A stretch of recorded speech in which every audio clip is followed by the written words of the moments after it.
Hello everybody, it's me Fadi and welcome again to another episode of how to build and maintain a reef aquarium.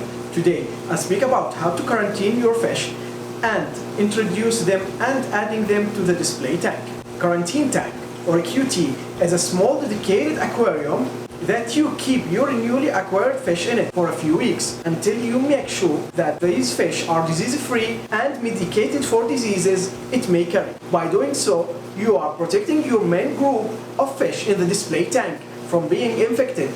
Most medication that actually work, like copper, can be used in a reef tank and it will kill all corals and inverts.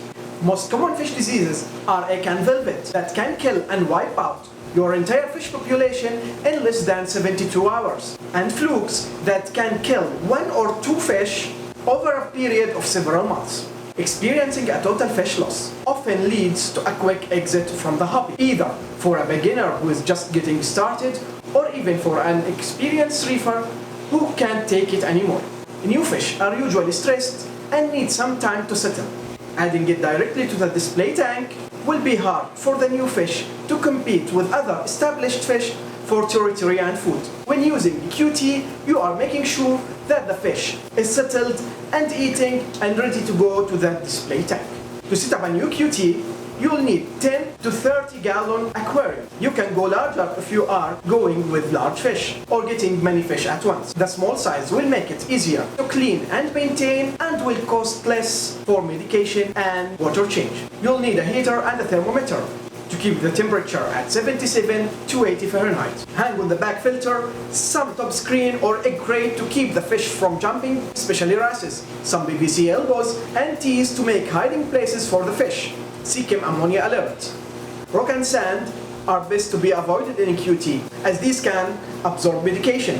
1 or 2 small pieces of live rock may be added for ammonia control, so long as they are coming from a disease-free tank. You need to remove the live rock once there is a disease outbreak in the tank or just before medication. The live rock must be considered contaminated and should be left in a fishless tank for 72 days to starve out any parasites. Or you can bleach it and use it as dry rock. If you are QTing a fish that needs sand like wrasses or sand-sifting guppies, fill a small plastic container with sand and place it in your QT. Same as rock, you will need to remove it before medication. Toxic ammonia caused by fish poop and uneaten food needs to be closely monitored in QT. You can use the ammonia test kit or Seachem ammonia alert to monitor ammonia level. Even the smallest traces of ammonia are toxic. Therefore, you'll need to take a quick action if the readings of the ammonia is more than 0. You can perform a water change to reduce ammonia or use ammonia remover like Seachem Safe or Brine. Make sure when you are using ammonia reducer that you are not medicating the tank, as these chemicals may react into more toxic chemicals that will wipe out the fish. The use of seeded biomedia will help in breaking down ammonia. You can see the power filter sponge in a high flow area of the display tank sump for at least 1 month prior to QT. This will allow time for enough beneficial bacteria to transfer into the sponge so that it may be used as a biological filtration. Another alternative is to instantly seed the QT with MP7 or Dr. Tim nitrifying bacteria. The number of fish to QT at the same time should be decided by a number of factors: QT size, fish size, compatibility and aggression of fish. And every fish you add will produce more ammonia. Once your fish are in QT, you need to decide to treat even if there is no sign of diseases or to just observe. This is a much debated topic. Personally, I always treat the fish, except if the fish is brought from a supplier that QTs fish. So I just observe for 1 month without any medication. When I treat my fish, I target flukes and other worms with Pro and egg and velvet with copper. The minimum time for quarantine is 4 weeks or 1 month. Longer is always better, but 1 month allows enough time for most diseases to show themselves. If there is a light on the QT, turn it off and dim the room lights. Before opening the fish box, never open the shipping box in a bright light. Bright light will stress the fish. You need to acclimate the fish before adding them to the QT. Fish are sensitive for sudden changes in salinity, temperature, and pH. Flow the bag for 15 minutes to acclimate temperature, then open the bag and check the salinity in the bag and the quarantine tank. If the values are close, I put the fish in a container and drip acclimate or start adding half cup or so of tank water to the acclimation container every 5 minutes until both water have the same salinity. If the container is full and you didn't still match the salinity, you throw away half of the water in the container and start adding water again until you match salinity. If there is a big difference in water parameters, or the fish spent long time during transportation and in the bag, it's better to add fresh water or salt to the quarantine tank until you match the salinity. When the water in the acclimation container and in the QT tank have the same parameters, you gently use a net to transport the fish from the acclimation container to the QT tank. And then discard all the water in the acclimation container and never add the water from the bag or the acclimation container to the QT. The acclimation is recommended to use with sensitive species and corals and inverts. If you are dealing with a hardy fish, it's okay to acclimate using a cup. If you don't have an acclimation container like this, you can roll the edge of the bag down 1 inch to create an air pocket with the lip of the bag so it can float. For big specimens, you may need to use a big pocket and acclimate outside the tank. And make sure that you have enough freshly mixed salt water to replace water removed while acclimation. I try to feed different foods until the fish start to eat. Once it's feeding and after 2 to 3 days, I start dosing Prazipro. Dose once and wait for 5 days. Do 20 to 30% water change, repeat the dosage and wait another 5 days. After that, do another 20 to 30% water change and run activated carbon for 24 hours to remove what is left of the medication. If you are treating a non-sensitive prazi fish like wrasses, you can run carbon or perform a water change just after 2 days to limit exposure time. And don't forget to do the second round after 5 days. After that, remove the carbon and start running copramine. You need to slowly ramp up the copper concentration in the water over 2 to 3 days to reach 50 mg per liter, and that's why you will need a copper test kit. Keep the copper at 50 mg per liter for 2 weeks.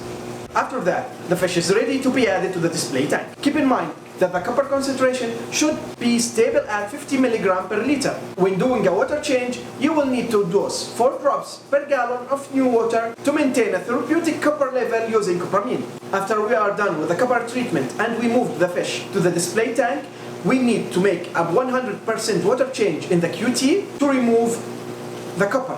Then I add a small bag of Chem Coprisol to the HPO filter to remove any remaining traces of copper. I don't shut down the QT while I'm not using it. Even if it's empty, I keep it running so it's always cycled and ready to be used in any time. And also don't forget to top off evaporated water from the QT.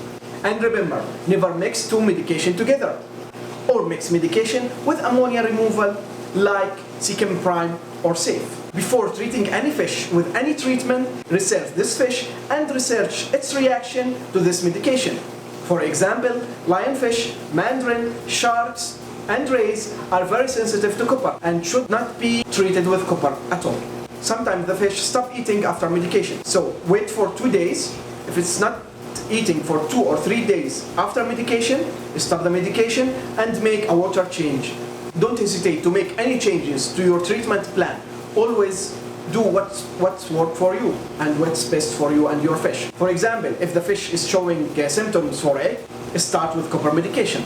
Then after the copper medication, you can start treating with Prazipro. Tank transfer is another method for treating egg. However, I don't use it because I see it time consuming and needs a lot of work, and I don't have the space to have multiple tanks to do the proper tank transfer method. Coral and invert also can bring fish disease. While none of them can actually host the parasite like fish can do, certain diseases can hitchhike their way into your display tank. For example, egg have a cyst or dormant stage and free swimming or thornet stage. The free swimmers can be found in any drop of water from an infected tank, so care must be taken when you deal with anything wet. This applies also to hands. Going from the quarantine to the display tank with wet hands without cleaning them will likely transfer some free swimming egg parasites. One way to prevent free swimmers from cross-contamination is to pour some water from the display tank to the coral before putting it on the display tank. This water should be then discarded because it may contain some parasites. In theory, this simple method may work and wash away any free swimmers from the corals or inverts. Unfortunately, dealing with cysts is more complicated. Tomates will attach to surfaces, rocks, and coral plugs, shells of snails and hermit crabs. Coral dips will not work on these tomates. So to be completely safe, you need to make a coral and invert quarantine tank without any fish in this tank and leave the corals there for 72 days. This will allow enough time for the parasite to go through its entire life cycle, starving to death without a fish host to feed on. This may be hard to do, and I personally don't do it because of space restrictions. However, it's very useful to watch for flatworms and other coral pests. Now that the fish are ready to go to the display tank, we don't just dump them there. We need also to make acclimation, same as we did before adding the fish to the QT. I always keep the temperature and salinity in the QT to match same values in the display tank, so I can quickly transfer the fish between the two tanks. If there is a huge difference, you'll need to do a slower acclimation. And remember never to add water from the QT to the display tank. In addition, it's better to do social acclimation for the fish. Social acclimation gives the new addition a much greater chance of settling in, even for those who decided to skip quarantine. The idea is to allow the fish to interact with each other without actual physical contact. You can use any transparent plastic, acrylic container, or even a jar with some holes in it to allow water to flow. I use these acrylic acclimation boxes. Keep the new fish in there for 1 week at least, and keep an eye on how the fish are reacting with each other. This period will be enough for the fish to get accustomed to each other, size each other up, and establish hierarchy. Turn the aquarium lights off and dim the lights in the room. Then slowly and gently add the fish after acclimation to the display tank.